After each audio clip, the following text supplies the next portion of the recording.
Buenas tardes. Vamos a empezar con primer curso webinar de Sopanop Joven de la Sopanop Sociedad Panamericana de Oculoplastia, bajo la dirección de nuestro presidente, el doctor Jaime de la Hoz, y Mirta Ramírez y todo el equipo de la junta directiva.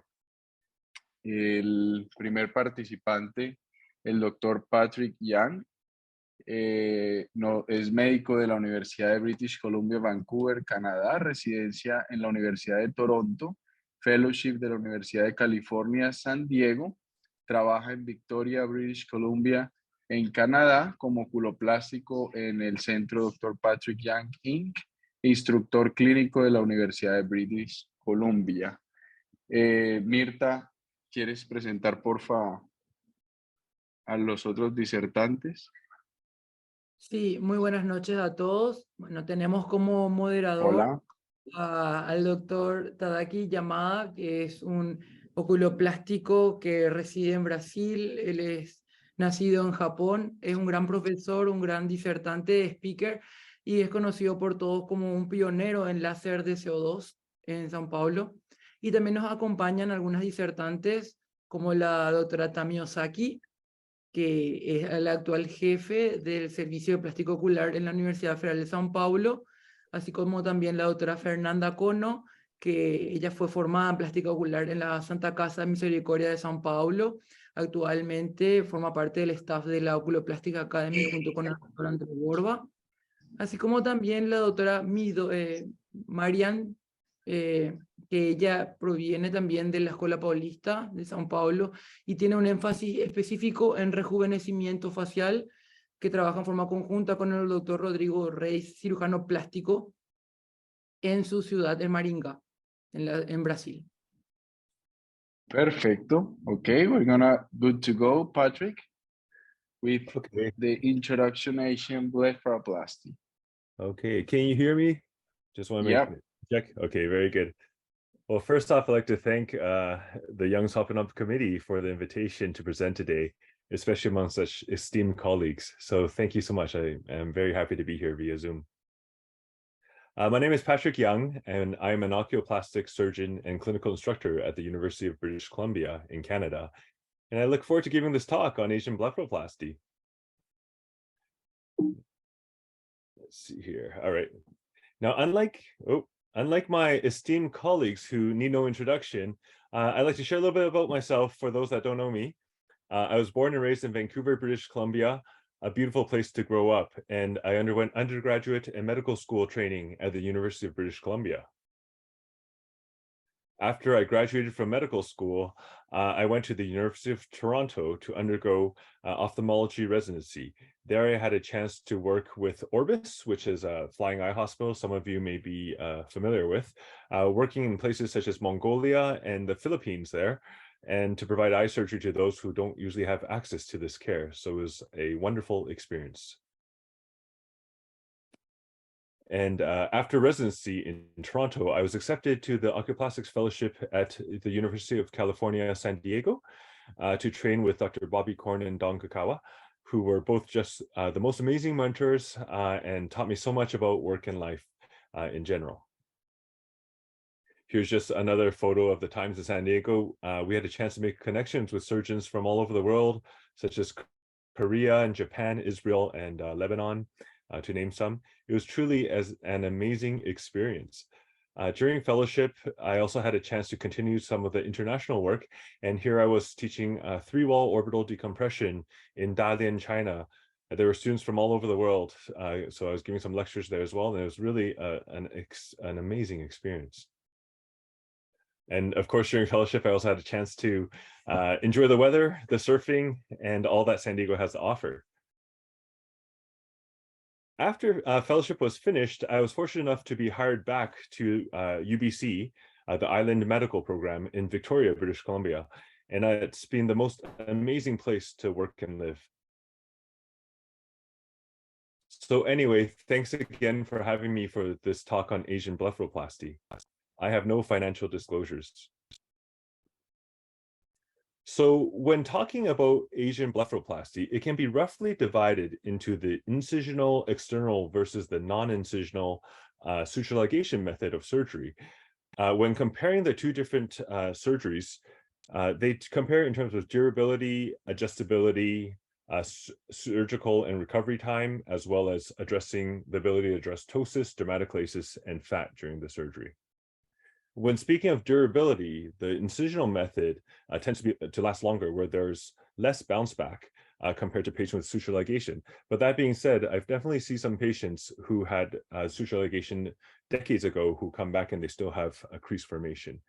Suture ligation method is also better in terms of adjustability post-op after surgery, so where it can be easily reversed and adjusted according to the patient's desires. Furthermore, the surgical and recovery time is much shorter in the non-incisional suture ligation method. However, if you need to address ptosis, excess skin, or excess fat, the incisional method is, of course, better to make these adjustments. So just a little bit about the history of Asian blepharoplasty. It was first described in literature by Dr. Makamo in 1896, where suture ligation was performed 6 to 8 millimeters from the lash line using braided 4/0 silk sutures. Then it was described again by Dr. Uchida in 1926, where the crease formation was 7 to 8 millimeters from the lash line using 3 buried catgut sutures. The first incisional method was described by Dr. Maru in 1929, where crease was systematically formed at 7 millimeters and dissection was performed superior and inferior to the incision line. So when speaking of the non-incisional technique, there is the stab incisions with the mattress sutures, or some people like to use the woven suture technique. I tend to prefer the mattress suture technique, as I find it technically easier to do, but perhaps this varies from surgeon to surgeon. However, again, with suture ligation, one cannot stress the excess skin or fat or ptosis. So here's an example of one of my patients with a suture ligation markings placed 8 millimeters above the lash line and evenly spaced out on both eyes. In contrast to suture ligation technique, the external incisional technique involves a full-length skin incision where skin can be removed, fat can be debulked, and if the patient has ptosis, this can be addressed at the same time. However, there's a wide variability of techniques among surgeons in terms of crease fixation as well as skin closure. So it's important to note that about 50% of Asians actually have natural double eyelids. As surgeons, we're not trying to make the eyelid look more westernized. In fact, the aim is to more so emulate the eyelid structure that appears in 50% of Asians that are born with a natural crease, clearly the half that I don't belong to. Therefore, cultural and ethnicity characteristics must be taken into account. This includes the contour of the eyelid and the lid crease height. This is because Asians have a greater area between the crease line and the brows, as can be seen in the figures, compared to the Occidental eyelids. So if you put the crease too high in an Asian patient, you risk changing the ratio of the upper eyelids, making the results appear unnatural. In addition, one should always pay attention to the tapering of the epicanthal fold, and in terms of the contour of the crease, looking at a flat versus an arch profile, because that could result in unnatural results when it's too arched. So when planning for Asian double eyelid surgery, I like to summarize the 3 main factors to pay attention to: is the crease height, crease contour, and closure technique. So let's discuss crease height first. In my Asian female patients, I like to make the crease height about 6 to 8 millimeters from the lash line, and in males, lower at 4 to 6 millimeters.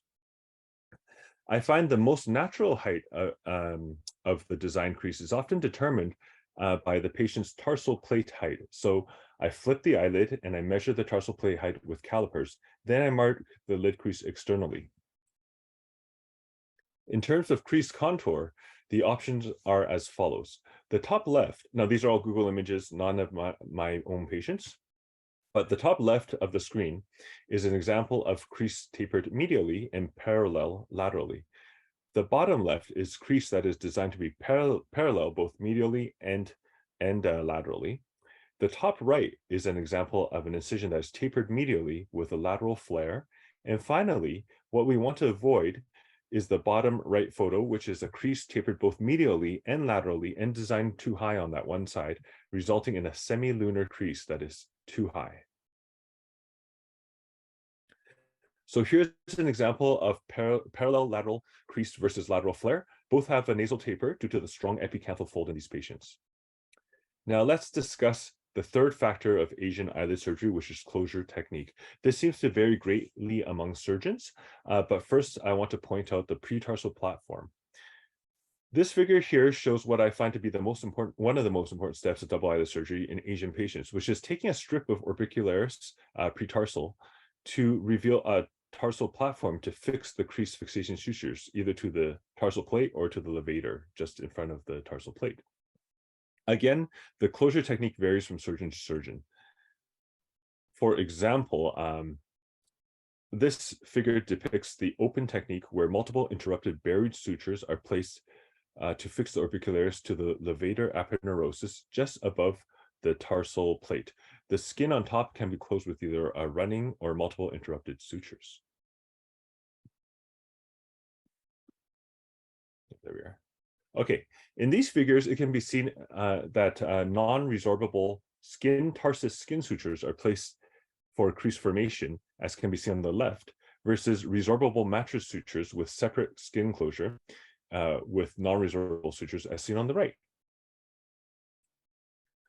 Another variation is placing non-resorbable interrupted sutures from skin levator to skin, which is my preferred closure technique, actually, as I find this to give the patient a more dynamic crease, meaning that when the patient looks down, the crease is not as obvious, but when the patient looks forward, the crease is more obvious. I find for tarsal plate fixation, even when they look down, the crease is quite deep and it doesn't look as natural. So here is an example of one of my patients desiring a double eyelid crease. Here are the skin markings, which she requested to be tapered nasally and parallel laterally. Note that nasally I do not mark too medially, or it can cause an unnatural medial canthus crease or even webbing. So this should be avoided at all costs. The nasal taper is essential to avoid webbing in patients with a strong epicanthal fold. Here, the previously marked skin was removed, as well as the strip of pretarsal orbicularis muscle removed en bloc.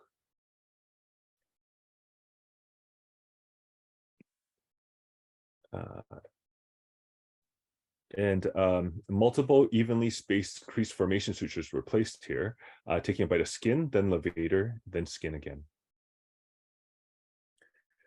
Here's the patient at the end of the case with the crease formation sutures, as well as a running suture for skin closure above. And finally, before and after 2 months with post-op. As you can see, she has very natural looking results, and the incision marks will still fade with more time, but she was very happy. Another type of patient that one often sees is one with an inner fold, what we call an inner fold, meaning that the fold is present, just not very deep. And in this case, it is uneven, and often they are a little bit uneven when they're inner folds. These cases are more straightforward, as you're not truly creating a new crease de novo. Here you can see the right crease is less defined than the left crease. Note that marking symmetry is crucial, and note that her epicanthal folds are not that prominent. Her markings were a rare exception where I marked 10 millimeters from the lash margin, whereas I usually mark about 6 to 8 millimeters. This is because she had a large tarsal plate, so by flipping the eyelid, I could tell that, and I could determine the most natural place to put the crease. Of course, she also had an inner crease, so you could kind of tell exactly where her natural crease was trying to form, essentially. And here she is immediately post-op. Spoiled it. Okay, there she is immediately post-op. And it's important to reassure the patient that the high appearing crease there always comes down when the swelling comes down, because it always looks too high at the end of the case. And sometimes the patients panic. You can reassure them that it will come down. Often I say it comes down at different speeds, so it's going to be uneven over the first few weeks, and not to worry. But often after a week, it looks pretty good. Here she is before and after 3 months, and she was very pleased with the outcome. You can see the creases are well formed, they're more defined, and they're very even. Okay, so the next case is an example of an older patient who had skin redundancy, lateral hooding, as well as excess fat. So these are the preoperative markings. As can be seen, the markings are kept relatively parallel, not too arched, avoiding excess arching, as that may result in the complication of the unnatural semilunar crease appearance. And again, it is an important step to remove a strip of pretarsal orbicularis, as can be seen in these photos, to allow for a tarsal platform for crease fixation. Sometimes excess fat needs to be removed as well, and it's important to note that in younger patients, I very rarely remove fat, if any at all. So again, here's a pretarsal platform. And this is showing skin levator skin closure with 6-0 proline. Here she is 4 weeks post-op, and as can be seen, she still has some post-op swelling, but will heal in time, and she was very happy. Unfortunately, I don't have the most up-to-date as she moved before she came in, and she could come in again. So in summary, there is external incisional method versus the suture ligation method of double eyelid surgery. Suture closure varies among surgeons. The removal of strip of pretarsal orbicularis in my hands was an essential step to create a long-lasting crease. The tarsal plate height of the patient, which can be measured by lid eversion, often determines the most natural position for the crease externally on the upper eyelid. And finally, the three main factors that I pay particular attention when performing double eyelid surgery is crease height, crease contour, and skin closure technique, to ensure an aesthetically acceptable result in Asian blepharoplasty. So this is just a video sent to me by one of my OR nurses who turned out to be our Prime Minister's aunt. Hey, Auntie B, great to hear from you. Please tell your favorite surgeon that he's awesome. All my best. So I'm glad to know that Justin Trudeau thinks I'm awesome. Thank you for all your attention. Thanks for having me. It's been a real honor. And I'm happy to take any questions. Thank you very much, Patrick. Nice talk. We learned a lot. Very good. Mirta. Bueno, ahora vamos a dar paso a la siguiente disertante, que ya tenemos, a la doctora Marian Midori Yabiku. Ella nos va a hablar de blefaroplastia asiática combinada con técnicas de rejuvenecimiento facial. Mirta, las preguntas al final todas juntas, ¿cierto? Sí. Para que podamos discutirlas. Perfecto. Oi, boa noite. Tudo bem a todos? Obrigada pelo convite. Pode boa começar. noite. Agradeço o convite, Mirta, e peço desculpa por falar em português. Para os próximos eu vou treinar o espanhol ou o inglês melhor.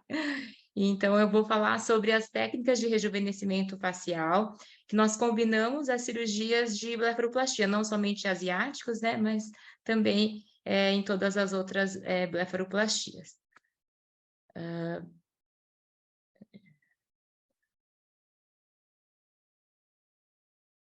Então, primeiro, nós traçamos um plano de rejuvenescimento completo. E nós avaliamos se é necessário reposicionar as estruturas. Então, se a queda da cauda dos supercílios, nós indicamos o mini lifting de supercílios e nós utilizamos a técnica frontotemporal. E se há necessidade de reposicionar o terço médio, né, se ele tem uma pitose de terço médio leve a moderada, nós indicamos o lifting temporal com fios cirúrgicos, antes de indicar a retidoplastia. Nós também avaliamos como está a qualidade da pele e associamos o Resurface, né, que a doutora vai falar na sequência, com ativos em drug delivery. O ultrassom microfocado, o digital, nós usamos o Liftera, e associamos bioremodeladores tecidual, como o Profile, o PDRN, e bioestimuladores de colágeno, como o Sculpture Radiesse, além dos fios de PDO, também principalmente para bioestímulo de pálpebra inferior. E também avaliamos tratamentos para reduzir as rugas dinâmicas e os sulcos, então a toxina botulínica, os skin boosters e bioestimuladores de colágeno para aquelas rugas que descem para a bochecha e não podem ser paralisadas com Botox. E, por último, como um refinamento, o preenchimento de terço médio e olheiras com bastante cautela. Então, a técnica de mini lift de supercílios que nós realizamos, ela foi descrita e publicada pelo meu marido, que opera comigo, Dr. Rodrigo Reis, junto com sua professora e seus colegas da Unifesp, na época de Fellow. E é uma técnica pouco invasiva, que a cicatriz fica bem escondida na área capilar. Então, para marcação, nossa... Oi? Desculpa, Maria, você está me ouvindo? Porque a Sim. tela não está correndo. Ah, não está correndo? Por que Não. será? Para mim está correndo normal. Tá. Então, nós avaliamos as estruturas, né, se precisam ser reposicionadas, a cauda do supercílio, se está ptótica, nós indicamos o mini lift dos supercílios. Se existe uma flacidez, uma pitose de terço médio, ainda moderada, que sem indicação de ritidoplastia, nós indicamos o lifting temporal com fio nylon multifilamentar. E nós avaliamos a qualidade da pele, então nós indicamos o resurfacing, quase sempre em todas as cirurgias com ativos em drug delivery. Ultrassom microvocado digital, bioremodelador tecidual como Profile PDRN, bioestimuladores de colágeno como Sculptra e Radiesse, e fios de PDO para bioestímulo da pele da pálpebra inferior. Nós também indicamos tratamentos para reduzir as rugas dinâmicas e sulcos, como a toxina botulínica, os skin boosters e bioestimuladores de colágeno, para aquelas rugas que descem para a bochecha e não podem ser paralisadas com Botox. E, por último, o preenchimento do terço médio e olheiras com ácido hialurônico. Então, a técnica de mini lifting de supercílios que nós fazemos é frontotemporal, que foi descrita pelo Dr. Rodrigo Reis e colegas da Unifesp, e é uma técnica minimamente invasiva, em que a cicatriz fica bem escondida na área capilar. Então, para marcação, nós realizamos as referências como a linha médio pupilar, a borda lateral da fissura orbitária e a extremidade lateral da sobrancelha. E fazemos uma incisão triangular nessa região, com a base do triângulo dentro da linha capilar. Nós conseguimos resultados satisfatórios, com um contorno bem harmonioso e a cicatriz escondida, que é bem mais aceita pelos pacientes do que o Castanhares. Então, essa paciente, nós fizemos o mini lifting frontotemporal, a blefaroplastia e o resurfacing. Quando o paciente tem uma flacidez, então, leve a moderada de terço médio, nós indicamos, então, esse lifting temporal, que essa técnica foi ensinada pela doutora Mariana Ribeiro, que nós fazemos, nós traçamos, então, o plano, uma linha, né, da lateral dos olhos até a implantação da orelha superior, e mais ou menos na metade do caminho nós fazemos o ponto F. E 1 centímetro acima desse ponto F, indo mais ou menos 4 centímetros posterior, nós traçamos o ponto T. 4,5 centímetros mais ou menos desse ponto, antes da sutura temporal, nós fazemos o ponto I. E mais ou menos 7 centímetros posterior, o ponto L. Então, mais ou menos como nós fazemos a suspensão ao frontal, nós fazemos, então, a anestesia dos pertúitos, incisão com a lâmina 11 nesses pontos, e entramos aqui no ponto L, com um instrumento um pouco mais rombo do que a agulha de Wright, e vamos no plano intramuscular até o ponto I. Nós saímos aqui pela pele, pegamos o subcutâneo, a SUF, né, até o ponto F, e voltamos no plano intramuscular no ponto T, e a passagem do T para o L é periostal, então é onde fica firme a fixação, então ela é mais efetiva e mais duradoura do que, por exemplo, a tração pelos fios de PDO. Eu não tenho uma documentação de uma paciente oriental, então coloquei essa ocidental, mas para verem o efeito desse lifting, né? Então aqui eu não coloquei nenhuma seringa de preenchimento na região malar, só no ato do procedimento eu diluí um Harmonica, que é uma mistura de hidroxiapatita de cálcio com ácido hialurônico, para colocar aqui nessa região retroligamentar, para fazer um efeito cola, né, do bioestimulador de colágeno e fazer com que a técnica dure mais tempo. E aqui só preenchi o lábio e o código de barras, e dei uma projeção de mento. Então, esse terço médio que ela conseguiu foi pelo reposicionamento das estruturas. Nós associamos também o laser de CO2 fracionado a quase todas as cirurgias. Nós utilizamos o Smart Shine Punto, que é um laser de dióxido de carbono ablativo, como todos os lasers de CO2, mas ele tem um modo High Pulse, que torna mais seguro a indicação em asiáticas e pacientes de fototipo 4, porque aqui, diferente do Smart Pulse, que é o tradicional, ele não tem um dano térmico, ele tem um pulso com muita ablação e um mínimo dano térmico, por isso ele é mais seguro. Eu utilizo geralmente o poder de 10, o spacing 500 e stack 2 nas pacientes orientadas. Então, essa paciente, nós fizemos a blefaroplastia estruturada, né? Ela tinha uma pitose recorrente por 2 vezes, ela tinha feito a cirurgia no Japão, e provavelmente fez uma tarso-conjuntivo-milarectomia, porque o tarso estava bem encurtado.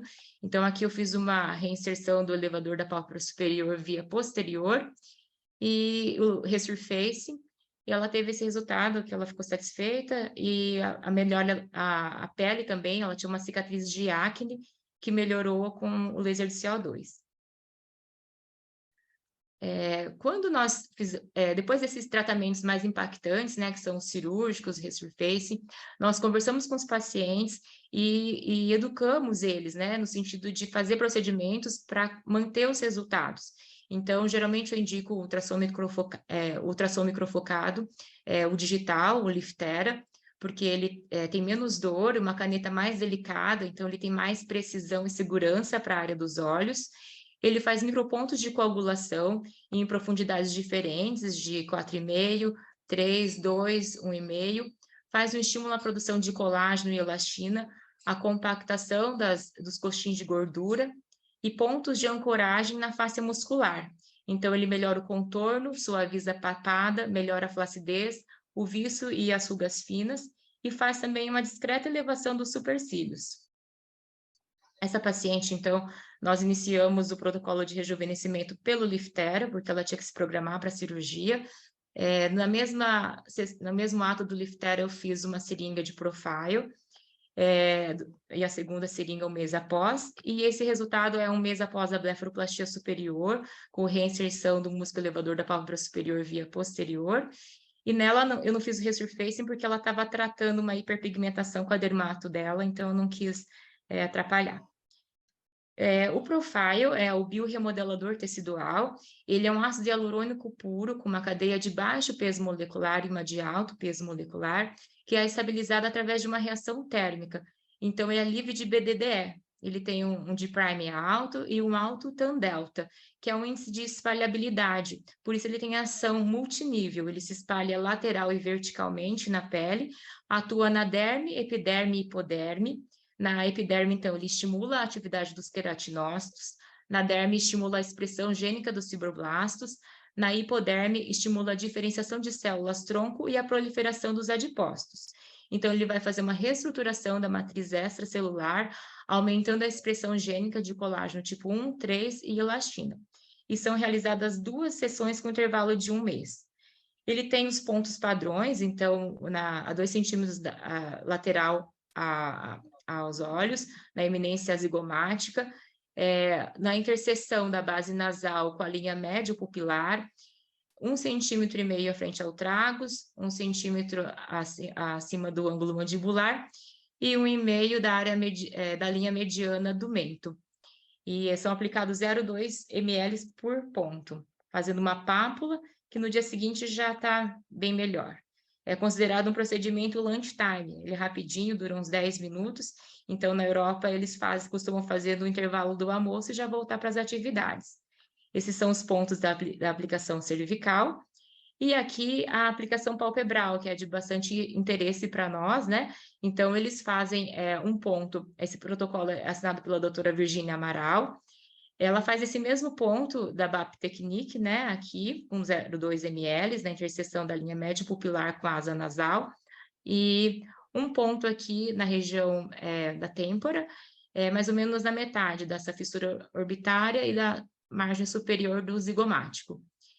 esses pontos são de 0,2 ml, então ela faz também 3 pontos de 0,1 ml no retentor, no ligamento órbito cutâneo, zigomático cutâneo, desculpa, e esses pontinhos de 0,01 na margem orbitária. No mesmo plano, né, o plano subdérmico. E nós conseguimos um resultado bastante interessante no sentido de melhorar a qualidade da pele da pálpebra inferior. Chegou recentemente ao Brasil o Evo-PDRN, que ele ainda é off-label para uso injetável aqui, mas é o segundo procedimento mais realizado na Coreia. Então, são fragmentos de polideoxirribonucleotídeo do DNA de um tipo específico de salmão do Oceano Pacífico, que faz um papel de biorrevitalização, reparação tecidual, anti-inflamação, aumenta a síntese do colágeno e da elastina, tem ácido hialurônico na sua composição, que dá, então, plenitude aos tecidos moles que foram consumidos pelo tempo, hidratação e melhora da textura, além da niacinamida, que tem um efeito clareador e de uniformização do tom da pele, além de ser um antioxidante. Aqui a técnica de aplicação é bem parecida com a do Profile, eu não vou me delongar por aqui, senão não vai dar tempo, depois a gente pode voltar a qualquer coisa. E os fios de PDO liso, essa técnica eu aprendi com o Dr. Luiz Tonon. Ele faz, então, um furinho com uma agulha de 25 gauges e passa 10 fiozinhos, 30 gauges canulados em cada pálpebra inferior. E é importante que seja canulado para evitar grandes hematomas, nessa região que é bastante vascularizada. O tratamento das rugas dinâmicas, esses são os pontos básicos, mas também eu costumo fazer sempre pontos no platisma, porque o platisma tem inserção aqui na face, então ele puxa a face para baixo, né, e contribui para o processo de flacidez e ptose da face, e também pontos aqui no depressor do ângulo da boca. Para as rugas que nós não podemos tratar com botox, essas que vão para a bochecha, porque paralisaria assim o sorriso, dando aquele sorriso em prateleira, o monkey face, eu gosto de associar o Skin Booster, ou até mesmo um ácido hialurônico um pouquinho mais espesso, como da linha Restylane que eu uso o Refine, então o Vital ou o Refine, eu então aplico nessa região, no plano subdérmico, e aqui ó, meu marido, o resultado é imediato, assim que a gente aplica, o paciente já sai bastante feliz, porque sem botox, de maneira bem natural, ele consegue amenizar essas rugas. Eu gosto de fazer um retorno em um mês e associar um bioestimulador de colágeno para esse resultado se manter por mais tempo, no sentido de melhorar a qualidade da pele. E por último, eu avalio se há necessidade de preencher a olheira funda. Também não tem um caso de oriental, porque o oriental geralmente não tem tanta olheira funda como essa, né? Mas eu sempre estruturo o terço médio, então, primeiramente, eu faço um ácido hialurônico de alto de prime, aqui os pontos para simular osso, né, no arco zigomático, volumizo o CK3, a região malar, com um Restylane tradicional ou Ovoline, e o sulco pálpebro malar e o tear through, deixo por último, né, com hipocorreções, porque eles vão puxar água, então eu deixo hipocorrigido, avalio uma semana e vejo se há necessidade de injetar mais, e geralmente é um 0,2, 0,1, 0,2 que eu utilizo aqui no tear through e 0,2 aqui no órbito malar, a gente não pode colocar muito. Então, como a mensagem final, o oculoplástico é um profissional com profundo conhecimento da anatomia facial, então é capaz de oferecer um plano de tratamento mais completo e com maior nível de satisfação. Ele otimiza as técnicas cirúrgicas e não cirúrgicas, otimizando também o investimento do paciente, e o paciente que opera conosco tem um altíssimo nível de confiança e alta fidelização para procedimentos recorrentes. Agradeço o convite, fiquei muito honrada em estar aqui com vocês, e uma boa noite.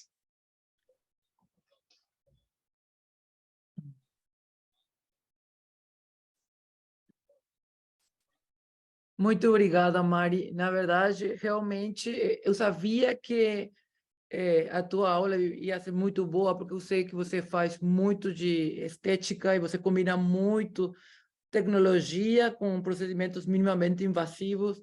Ótima aula, Mari. Daqui a pouco já temos perguntas para você, assim que agora vamos continuar. Obrigada. Muito obrigada. Então, agora vamos continuar com a doutora Tami Osaki. Ela vai falar também de blefaroplastia asiática, especialmente da técnica dela infravermelho. Boa noite, Tami. Boa noite a todos. Boa noite, Mirta. Boa noite a todos. Um rosto convite para a Sopanópolis, para a Mirta. Eu só queria cumprimentar o Patrick. Hello, Patrick. Good to see you online. I asked Mirta if I should speak in English or in Spanish, and she said that it would be easier for most of people from Latin America to speak in Spanish, in Portuguese. Spanish, sorry, I can't, but in Portuguese. And so I would like to say hi. Então, eu vou iniciar então a minha apresentação. No problem at all. Thank you. But então,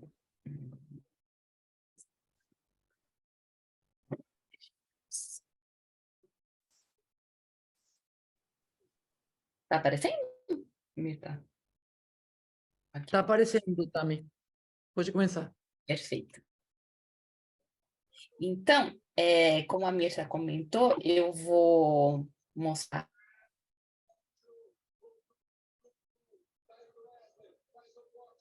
de pacientes asiáticos, a técnica que a gente chama de infrabrow ou de subbrow technique.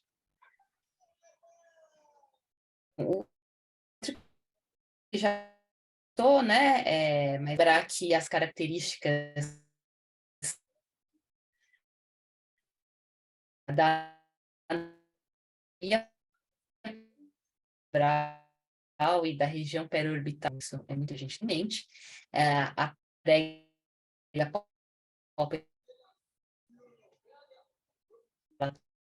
presente em cerca de 30 a 60 geral, quando prega, então, como o Patrick já viu, geral localizado.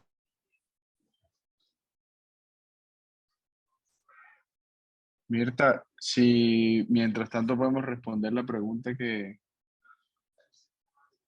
Podemos. Então, Mari, temos uma pergunta para você, que aqui estava muito interessante a tua aula. Uma pergunta que fez a Joana Figueiredo. O lifting temporal melhora o terço médio? E também outra pergunta. É possível fazer com agulhas de Wright? Você acha? E quanto que é a duração? O lifting temporal eu faço com uma agulha que é semelhante à agulha de Wright. Então, ela tem duas pontas. Ele é próprio para esse lifting temporal. Então, eu comprei na pessoa que vendeu para a doutora Patrícia Leite, que é uma dermatologista bastante famosa aqui no Brasil. Então, eu posso passar o contato depois a vocês. Uma ponta, ela é mais romba para os planos intramusculares e subcutâneo. E uma é igualzinha a de Wright para o plano periostal. Então, tem que usar esses dois tipos de agulha melhor para ficar mais seguro, né? E ele eleva bastante o terço médio, então tenho gostado bastante. A durabilidade, dizem, mas eu não posso falar com a minha própria experiência, porque eu comecei a fazer esse ano, esse procedimento, que é de 1 a 2 anos, né? Então, os dermatologistas, os dentistas também estão fazendo, eles falam essa durabilidade de 2 anos. Eu sempre prometo menos para o paciente, né? Mas, assim, teoricamente, ele tem muito mais poder de tração por ser uma fixação fixa, né, no periósteo. E em termos de bioestímulo de colágeno, enquanto o fio de PDO são só aqueles 2 locais, a gente espalha um bioestimulador de colágeno injetável em uma área muito maior para esse efeito cola e durar mais tempo. Então, para mim, faz muito mais sentido oferecer o lifting temporal do que, por exemplo, um fio de tração de PDO. Tenho gostado bastante dos resultados e a gente consegue poupar seringas de preenchimento na harmonização. E hoje os pacientes têm buscado isso, mais naturalidade, menos seringas, né?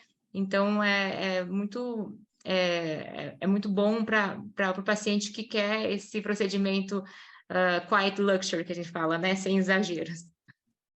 Então, o comprimento é um pouco maior que a agulha de Wright. E você já teve extrusão? Se eu tive o quê? Se você teve extrusão? Uma extrusão Não, do... ainda não tive, porque comecei a fazer esse ano, né? Então, é lógico que alguma vez eu vou ter. Eu sei que tem médicos que fazem com fio búlgaro, né? A doutora Fernanda Susbach, ela faz com fio búlgaro. Mas a maioria dos médicos fazem com fio nylon zero multifilamentar. Então, eu mesclei um pouquinho a técnica da doutora Patrícia Leite com a da Mariana Ribeiro e tenho feito assim nos pacientes. Mas se tiver extrusão também, é uma complicação fácil de resolver. Então, eu acho um procedimento bastante seguro. E para a gente que está acostumado a fazer suspensão frontal, 5 minutinhos. Maria, tecnicamente, parabéns pela apresentação, né? Eu vi que você está fazendo tudo, né? Eu lembro daquela época do Fellow, você evoluiu super, tá top, né? Mas quando você faz lifting temporal, eu também faço, né? Já fiz em alguns casos.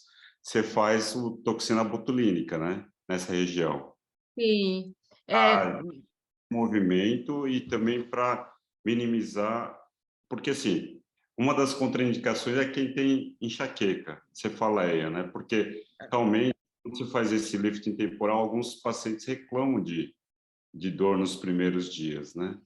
Você faz de rotina?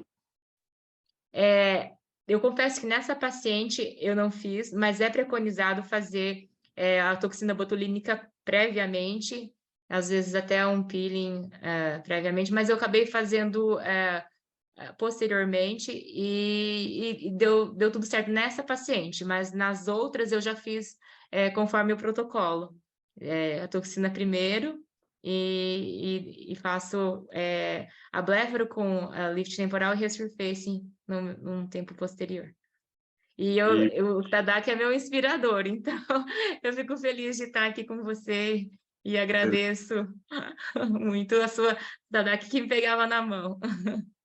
Então, outra coisa também é que o pessoal tem associado o lifting temporal e colocado uns 2, 3 fios no jaw, né? Para também, além do preenchimento dessa região, de fazer a estruturação daquele lifting do jaw também, para adicionar o efeito lifting, né? Sim, o lifting cervical também, né? Ou você diz o de tração, de PDO? De tração, faz temporal, mas coloca uns 2 fios aqui no jaw, aqui, de tração, para associar com lifting temporal, para dar uma melhor duração e melhora do...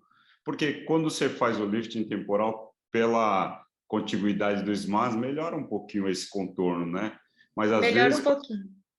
O jaw muito pesado, né? Eu tenho feito esvaziador também, o slim na região do jaw, mas também colocado 2 fios aqui de tração. Ah, legal, que tu tem que aí aprender a sua técnica. Okay, let's try again, Dr. Tammy.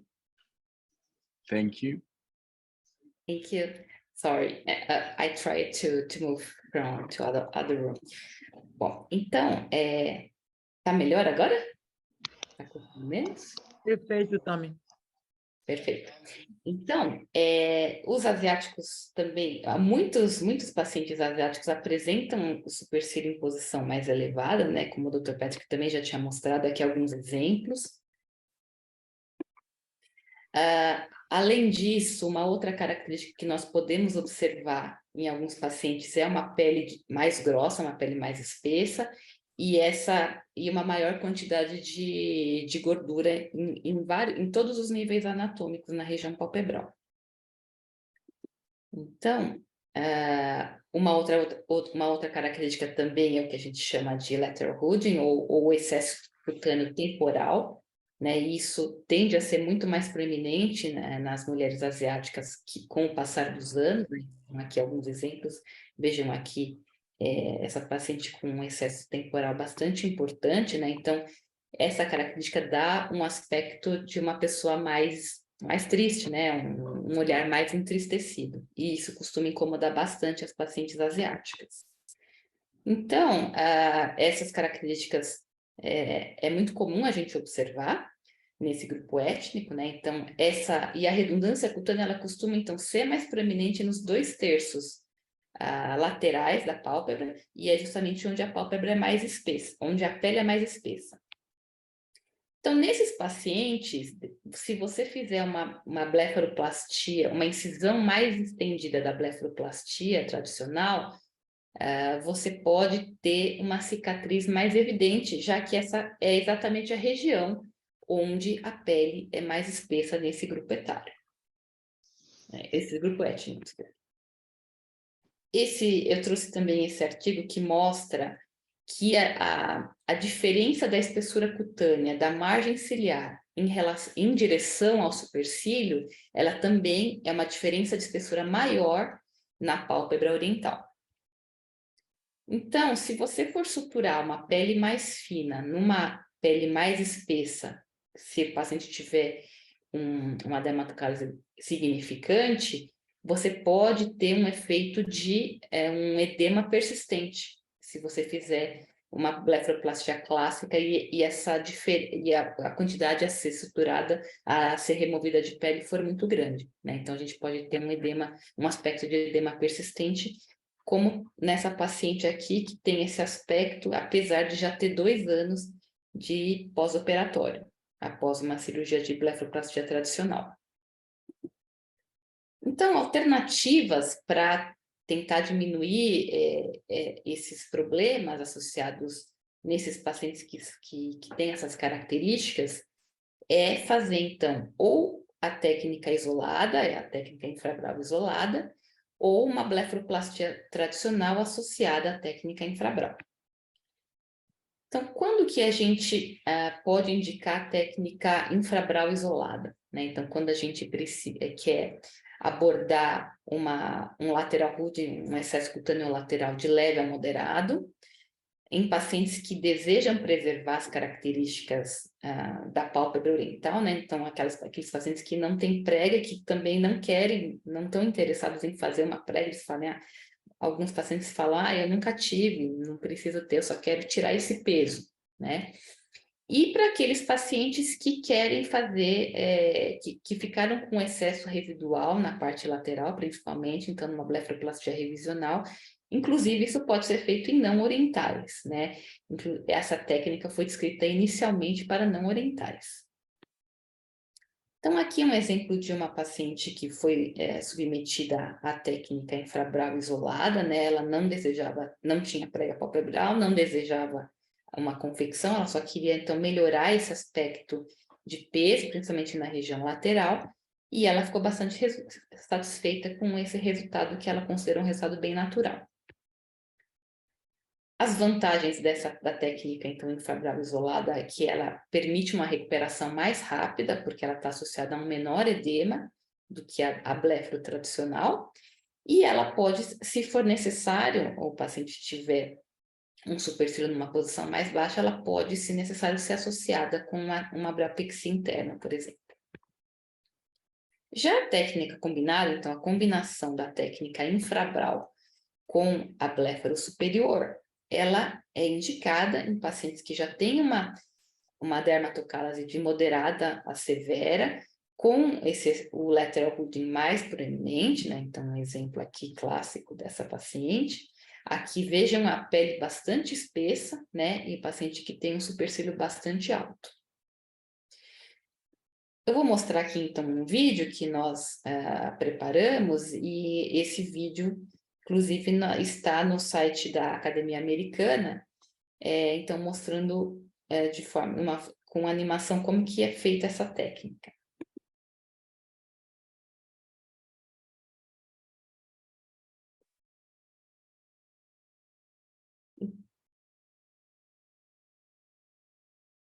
Deixa eu só... Mirta, tá saindo o som ou não aqui do vídeo? Não, eu não estou ouvindo.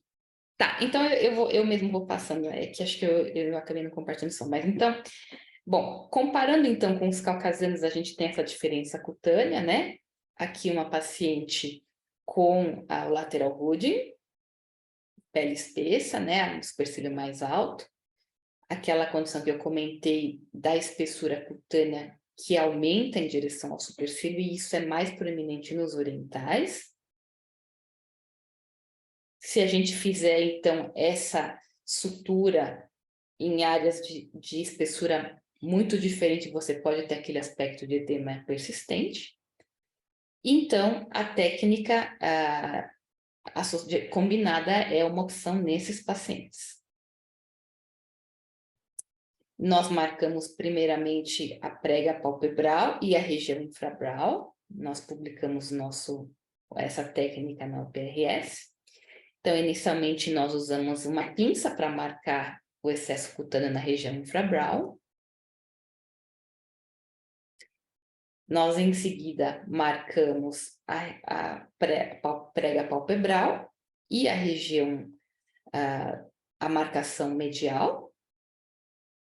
A gente só vai marcar a parte superior da blefaroplastia após finalizar a região infrabral. Isso para evitar tirar em excesso e evitar que o paciente possa evoluir com lago-oftalmo. É importante que a incisão seja biselada, tá? Para evitar dano aos folículos pilosos. Nós costumamos usar uma agulha colorada para remover a pele.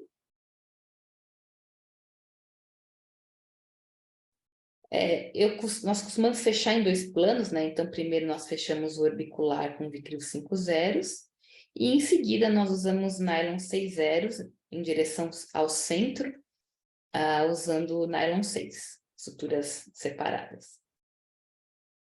Após o fechamento, então, da região infrabral, a gente prossegue com a blefaroplastia tradicional, a finalização da marcação, a blefaro tradicional, com a confecção da prega.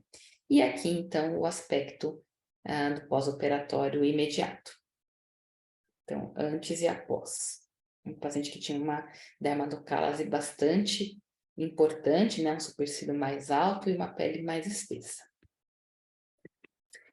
Então, aqui é um exemplo de uma paciente que foi submetida a técnica combinada, né? Então, a técnica infrabral associada à blefaroplastia superior. A paciente com um pós-operatório de 1 mês, com 3 meses, a gente já tem uma atenuação da cicatriz, a gente pode ver com 1 mês como ela estava, e aqui mostrando então a marcação, né, e a marcação da prega, então no início da cirurgia, e a gente completa então a marcação da blefaro superior após a finalização das suturas na região infrabral.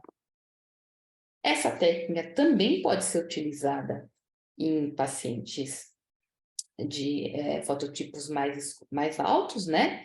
Então, a gente fez nessa paciente do nosso ambulatório. Ela também desejava só tirar, apesar que queria uma coisa mais discreta, então foi indicada a técnica infrabral isolada para essa paciente. E aqui, com 2 meses, ela ficou bastante satisfeita com o aumento aqui do tarsal show. Então, complicações da técnica associada incluem uma cicatriz que fica aparente por mais tempo, né, por algumas semanas, mas após cerca de 6 a 8 semanas a gente já pode indicar, o paciente já pode fazer uma maquiagem definitiva para ajudar a atenuar essa cicatriz. Pode ocorrer uma lesão aos folículos pilosos se não for feita a incisão biselada. E se for tirado a pele em excesso, o paciente pode evoluir com lago-oftalmo. Por isso que é muito importante fazer a marcação da blefaro superior só depois que nós finalizamos o procedimento infrabral, para evitar ter, então, como complicação o lago-oftalmo. Então, as vantagens dessa técnica combinada, ela alivia o excesso lateral que seria mais difícil de ser abordado só com uma blefaroplastia simples, em pacientes que têm essa pele espessa, E essa técnica pode ser associada com então, a confecção da prega palpebral e com correção de ptose, se necessário. Então, em resumo, né? Então, a técnica infrabral, ela permite corrigir um paciente que tem dermatocálase e o excesso cutâneo lateral de leve a moderado, sendo uma boa alternativa para pacientes asiáticos que não desejam mudar suas características étnicas ou que desejam uma mudança discreta. E a técnica combinada é uma boa opção para aqueles casos que têm uma dermatocálase mais importante, com um lateral hooding proeminente, em pacientes, principalmente naqueles que têm o supercílio mais alto e a pele mais espessa. Isso que eu tinha para apresentar. Muito obrigada. Muito obrigada, Tami. Muito clara a aula. É muito importante todas as dicas que você deu. Também é muito útil a tua técnica para, por exemplo, um paciente com paralisia que tem assimetria, também poderia ser feito. E eu tenho uma pergunta para o Dr. Tadaki, depois das aulas até agora. Quais são as dicas que o senhor pode dar para a gente sobre o que a gente pode encontrar no pós-operatório de um paciente asiático? Então, traduzco para as pessoas. ¿Qué es lo que podemos encontrar en un postoperatorio inmediato en un paciente asiático? Eu, por exemplo, lembro muito do edema, que é muito diferente o pós-operatório asiático. Então, realmente, paciente asiático, né, observamos na cirurgia, a pele é mais espessa, a Tami já falou, né, todos já falaram que a pele é mais espessa, a posição da gordura também, né, a gente acaba, às vezes, tirando mais gordura, né? Então, no pós-operatório, comparado com ocidentais, costuma edemaciar um pouco mais, né? Mas, sim, eu tenho 50% dos meus pacientes são orientais. Moro em São Paulo, né, que tem uma população muito grande de orientais. Mas, assim, cirurgia com laser de CO2 minimiza bastante esse pós-operatório, né? E todo mundo pergunta, você faz laser fracionado em orientais? Eu faço em todos também. É importante, quando você for fazer laser fracionado em orientais, né? Utilizar preparo de pele 2 semanas antes, com despigmentantes, né? E usar os parâmetros seguros. A Mariana falou do modo HP, né? Que é o High Pulse, que tem menos energia térmica, vai mais profunda, mas é um pulso mais curto, né? Então, aquece menos a pele. É uma boa alternativa, e usar os drug deliveries para não hiperpigmentar. Mas, assim, o mais importante, eu acho que é a técnica cirúrgica, né? E o pós-operatório realmente edemacia um pouco mais, né? Então, manipulação excessiva, né? Eu geralmente, para tirar a bolsa inferior, eu faço sempre via transconjuntival, a retirada das bolsas, porque a drenagem linfática na pálpebra inferior se localiza aqui perto do rebordo orbitário, né? Então, quando for fazer via transcutânea, tomar muito cuidado para não cauterizar muito, né? Cauterização excessiva pode piorar o edema e também surgir quemose, por exemplo, né? Quemose às vezes duradouro. Então, prestar muita atenção na técnica cirúrgica, e o laser, nesse caso, ajuda bastante no pós-operatório em orientais. Acho que é isso. Tami, tem alguma consideração?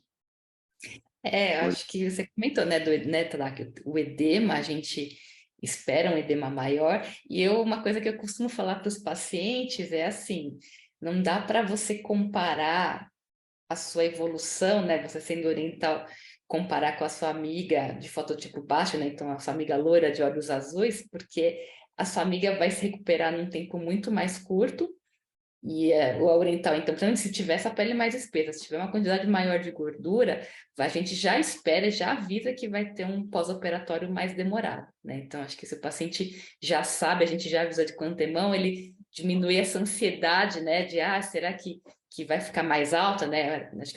Acho que o próprio tinha comentado, né? Você já espera que essa pálpebra a prega vai estar mais alta, então, o paciente, se ele já sabe de antemão, ele já diminui essa ansiedade e ele já sabe, ele tem que ter um pouquinho de paciência.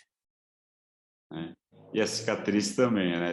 Geralmente costuma ficar mais hiperemiado no início, espessura da cicatriz mais visível, assim, mais grossa, mas com o tempo, depois de 3 meses, é similar ao caucasiano, só que demora um pouco mais. No primeiro mês, a cicatriz fica mais visível, né?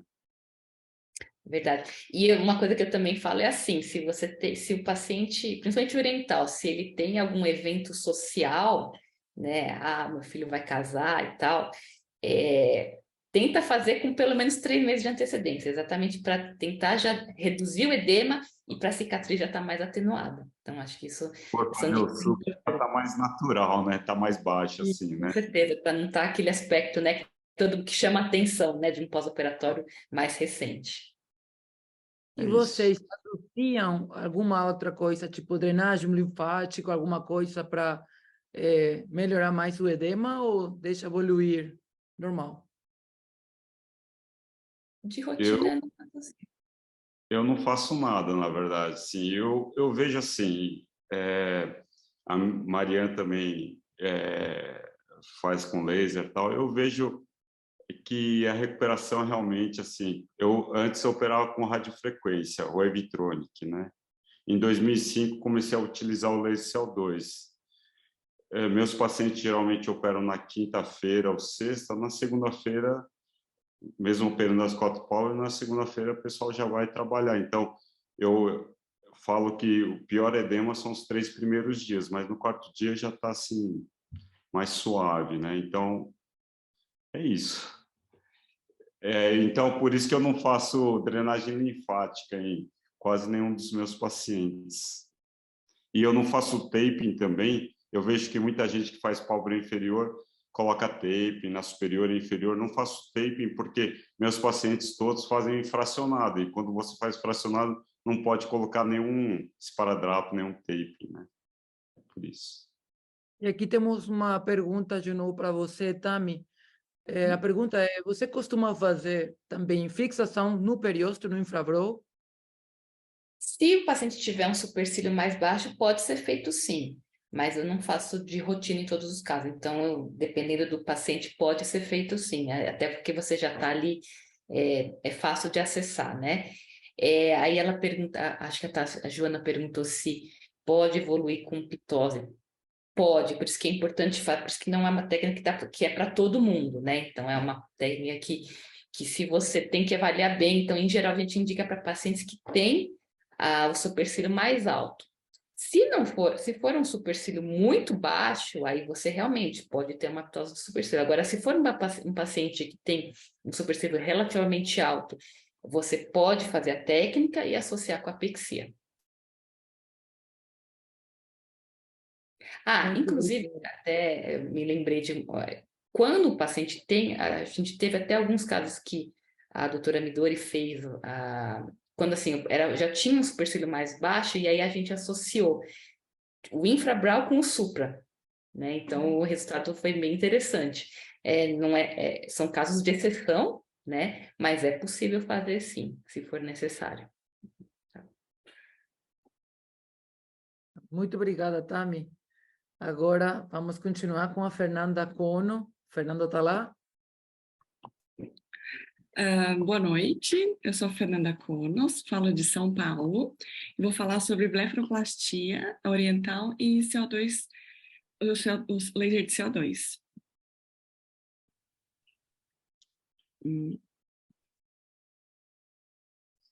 Aqui. A pálpebra oriental, ela apresenta algumas peculiaridades anatômicas. Então, a gente tem a presença e o formato do epicanto, que é muito importante a gente conversar e discutir com a paciente. Se tem a presença de pitose ou de uma pseudopitose, se tem alguma assimetria. E a gente tem que lembrar também que a pele do oriental, de nós orientais, é um pouquinho mais espessa, como já foi dito nessas últimas discussões. E o supercílio também é um pouquinho mais elevado. Então, a técnica cirúrgica é muito importante, principalmente a gente começa na marcação.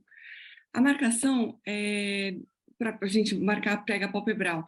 Normalmente, em mulheres, a gente faz de 6 a 8 milímetros, em homens, de 4 a 6 milímetros.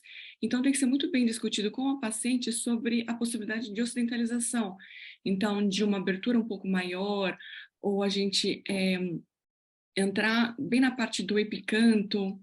Então, na marcação, na figura de baixo, a gente tem uma discreta elevação do canto lateral, e a gente tem que evitar, na hora da marcação, um arco muito curvo na marcação da bléfara superior.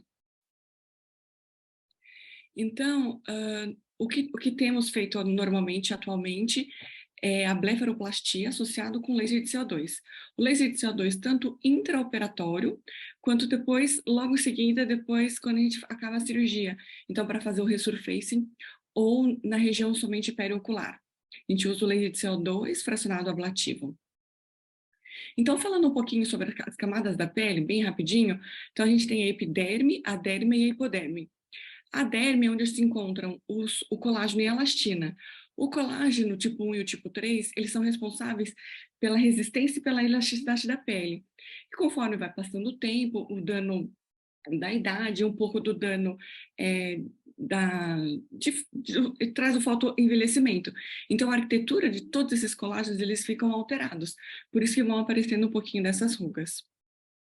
Então, o resurfacing, ele do CO2, ele vai reformar a derme, tanto reticular quanto papilar. Para quê? Para, na verdade, fazer essa neocolagênese, para a gente alterar, na verdade, todos os feixes do colágeno. E não só isso, eles vão alterar também a arquitetura do colágeno, vai melhorar tudo isso, e a gente vai vaporizar ou vai ablar o tecido superficial. Então, vai minimizar todo o dano térmico adjacente ao local da aplicação. Então, quais são os benefícios do resurfacing?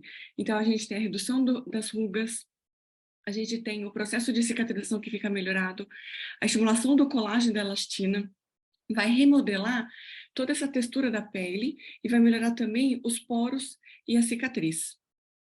Então, o CO2, ele foi descrito pela primeira vez em 1984 por Baker. Em 1989, foi feito, então, o resurfacing facial na área da estética. Em 1994, foi descrito na região periocular.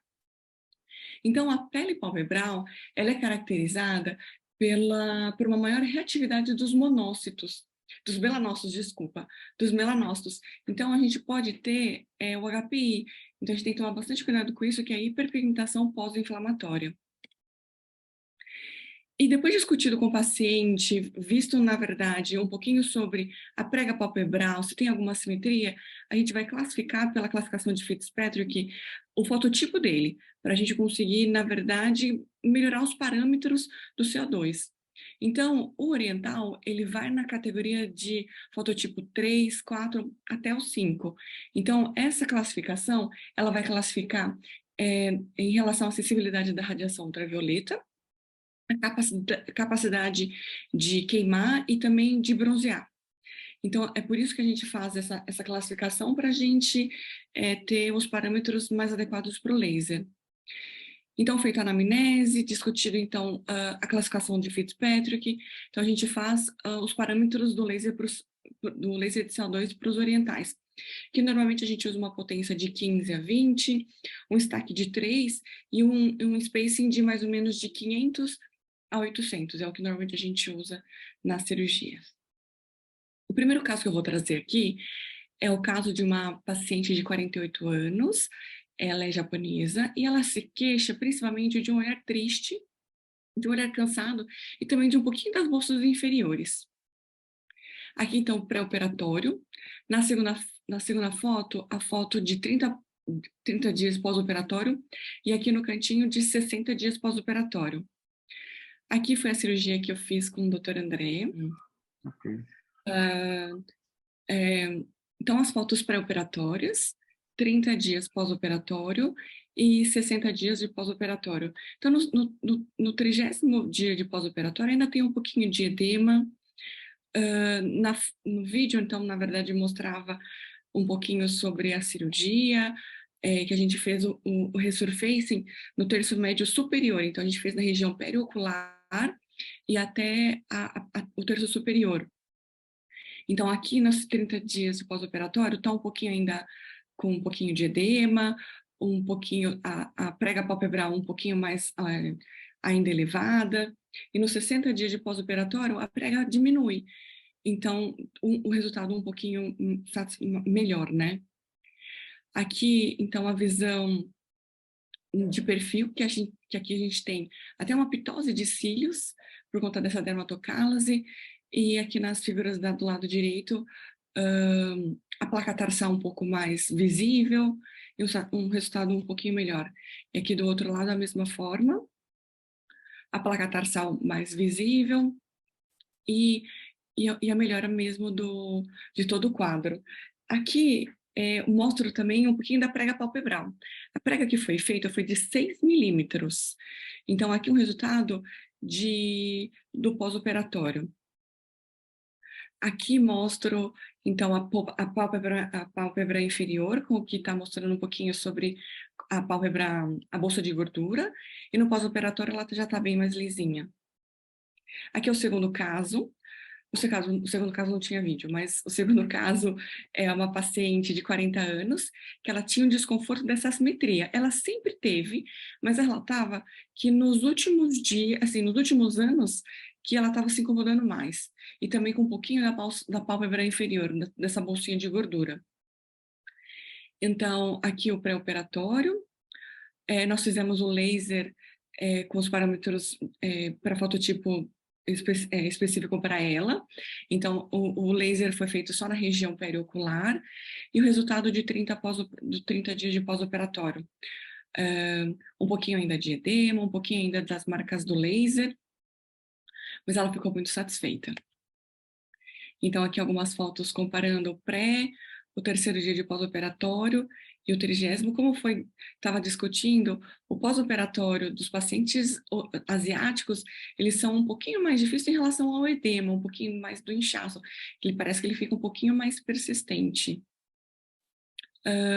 Então, aqui a prega palpebral, uma marca de 5 milímetros, e na figura de baixo, ela quase não tinha, na verdade, nada de prega. Então, nós optamos por fazer 5 milímetros de prega. Aqui, então, a foto de pré e pós-operatório. O pós-operatório de 30 dias. Aqui numa outra visão de perfil. Então, aqui, desse lado, tinha uma pitose de cílios importante, além da dermatocálase. Esse aqui é o terceiro caso. O terceiro caso é um paciente de 55 anos, um coreano, que ele falava que ele estava desconfortável com o olhar envelhecido. Não só a pálpebra superior quanto a inferior, mas ele estava com a cara de triste, e principalmente a pálpebra inferior. Então, aqui é o terceiro e último caso de um paciente coreano. Então, tem a foto do pré-operatório e do décimo dia de pós-operatório desse paciente. Então, aqui as fotos de pré-operatório do paciente, e aqui foi no terceiro dia de pós-operatório. Fizemos, então, uma prega palpebral de 7 milímetros, e o laser é só na região periocular. Aqui as fotos de pré-operatório, e depois do terceiro dia de pós-operatório. Aqui também do terceiro dia, com as marcas do laser na região periocular. Aqui, quando o paciente olha para cima, a gente consegue ver na foto pré-operatória as bolsas bem evidentes. E aqui no terceiro dia, já sem as bolsas. Então, aqui a comparação do pré e do terceiro dia de pós-operatório. Aqui eram os casos que a gente operou recentemente, eu e o Dr. André. E era isso. Desculpa por não conseguir apresentar os vídeos, eu vou tentar mais uma vez, mas queria agradecer também ao Dr. André, não sei se ele está no Peru, não sei se ele está conseguindo assistir a gente, mas Dr. André, obrigado pelos vídeos, só que eu não consegui, acho que, apresentar. Eu vou tentar só mais uma vez aqui agora. Now we are. Yay. Yes. Esse é o segundo paciente, que é o paciente coreano, que então foi feita a marcação, e aqui a gente está achando, na verdade, a ponerosa do músculo levantador da pálpebra superior. Então, nós fizemos 3 pontos com Vicryl 5 para conseguir fazer a ocidentalização. Então, foi pele, o músculo orbicular e a pele. Então, são 3 pontos com Vicryl, o Vicryl 6. Os pontos ficam amputados.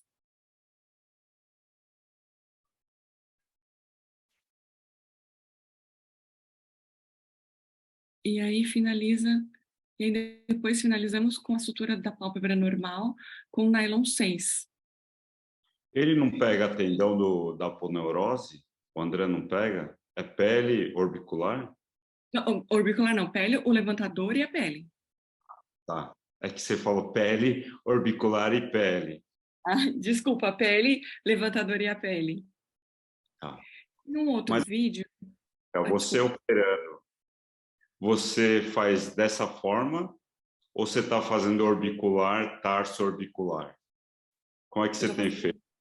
Agora eu tenho feito pele, o levantador e a pele. Ah, tá.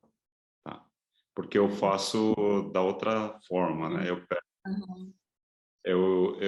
Quando eu faço a prega, eu abro orbicular de ponta a ponta e exponho o tarso, eu pego orbicular, tarso, orbicular.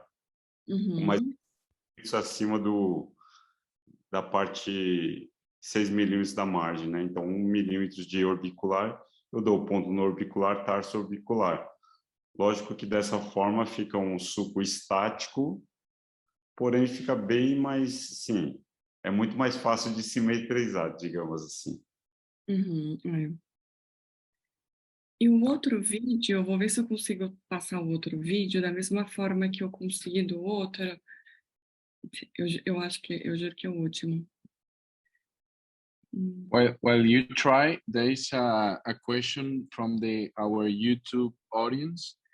Is that if you use Kenacort injections subcutaneously in cases of hypertrophic or keloid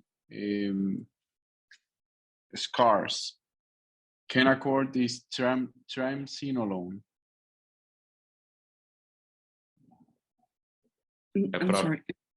Está perguntando se você injeta triamcinolona em cicatrizes hipertróficas ou queloide na cicatriz da pálpebra superior. Yes. Achei o vídeo. Não, se a gente aplica triamcinolona intraoperatório, lá na Santa Casa, nós fizemos um trabalho que a gente não aplica, depois que a gente acabava toda a cirurgia, antes de dar os pontos de sutura de nylon 6, a gente colocava sobre o músculo orbicular, colocava um pouquinho de triamcinolona, mas não sobre a cicatriz. Era isso que ele estava perguntando? Era isso. Yes, that was the question. What do you think, Dr. Tadaki? Então, do you use the triamcinolone? Não.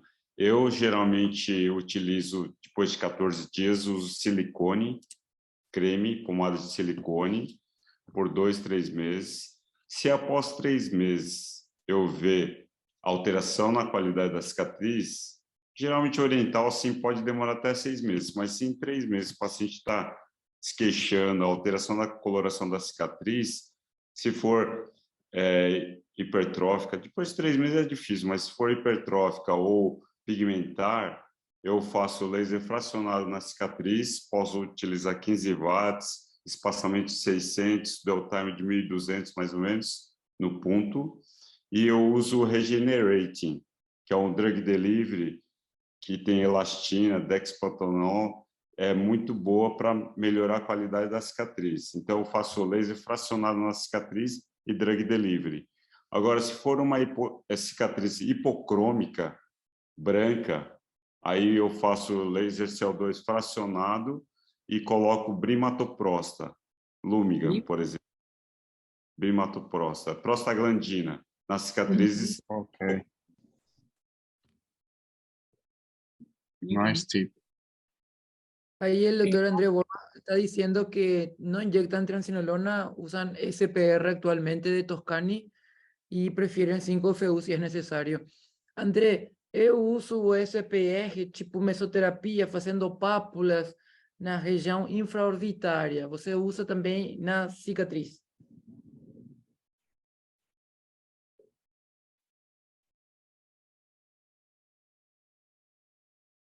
André? Uso no intraoperatório na ferida, ele falou. Repitió en el chat. Respondeu no chat. Tami, Mari, vocês usam também corticoide na ferida, na cicatriz, na verdade? Não uso.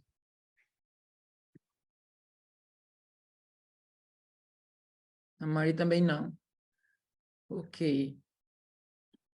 We are seeing the other video now, Dr. Fernando. Yes. Yes. Posso passar esse vídeo, então? Pode, Fernando. Então, esse era o primeiro vídeo da paciente de 48 anos. E aqui a gente faz a marcação. A marcação tinha 6 milímetros de prega palpebral. Uma pequena elevação no canto lateral. E a gente estava tomando bastante cuidado com o epicanto. E a parte superior não sendo muito curva, para não ficar aparecendo depois na cicatriz. Foi injetado, então, feito a anestesia. E aqui, então, a gente está fazendo a pálpebra inferior, transconjuntival. Foi aberto, então, o septo de gordura, que a gente está removendo as bolsas de gordura. E a gente partiu para a pálpebra superior. Na pálpebra superior, a gente usou o monopolar. E aí, a excisão da pele, cuidadosa.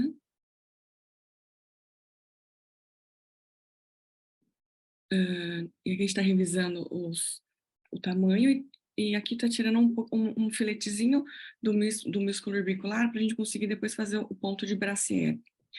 Aqui, como eu tinha dito, a gente usa o laser de CO2 durante a cirurgia para melhorar, na verdade, o sangramento, um pouquinho da cauterização e também a gente tem um pouquinho da diminuição do orbicular. Aqui é o ponto de Brassier, que a gente usa o Vicryl 50. Principalmente a gente consegue ver a plaquinha tarsal fica um pouquinho mais aparente, então dá uma abertura um pouquinho maior do olhar. Aqui então o laser foi feito no terço médio superior, com os espaçamentos próprios, e a sutura de pele foi feita com nylon 6. Era isso. Aí, doutor Tadaki, para o senhor tem outra pergunta. Se o senhor pode explicar o uso da prostaglandina na cicatriz. Então, é para cicatriz hipocrômica, né? Então, prostaglandinas, o pessoal usando glaucoma, ele estimula, é pró-inflamatório, né? Então, ele ativa os melanócitos. Então, na dermatologia, tem vários artigos,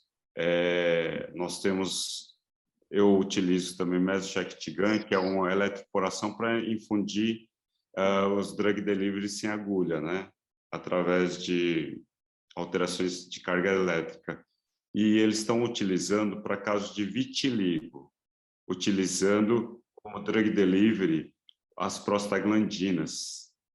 Então, tem melhorado muito aquela parte hipocrômica do vitiligo com prostaglandina. Então, a mesma analogia pode ser utilizada nas cicatrizes hipocrômicas, né? Então, quando você faz um laser fracionado, nós sabemos que os poros, os DOTs, né, ficam abertos por 72 horas. Então, você faz o laser fracionado e logo você já passa o colírio de prostaglandina aqui no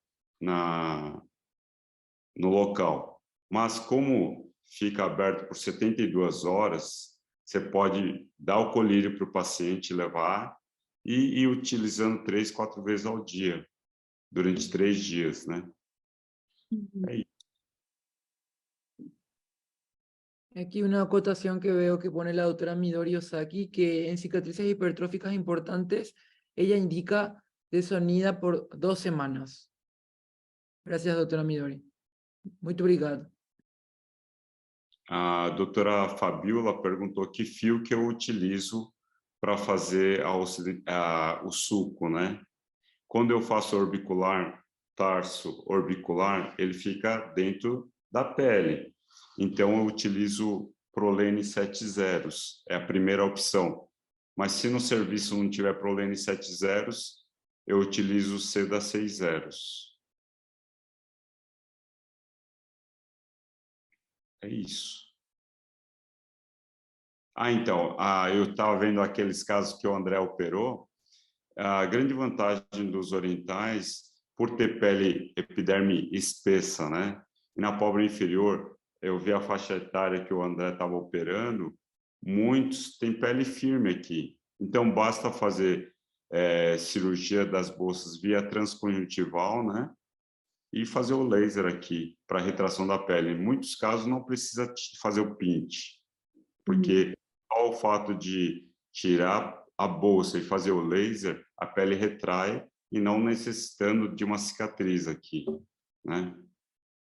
Eu raramente tiro pele em orientais, só pessoas com muita idade, com muita flacidez e excesso de pele. Então, muito obrigado a todos, muito obrigada pela sua presença, doutor Tadaki, muito esclarecedor para a gente, todas as recomendações, muito obrigada. Fê, parte técnica é muito comum, não se preocupe.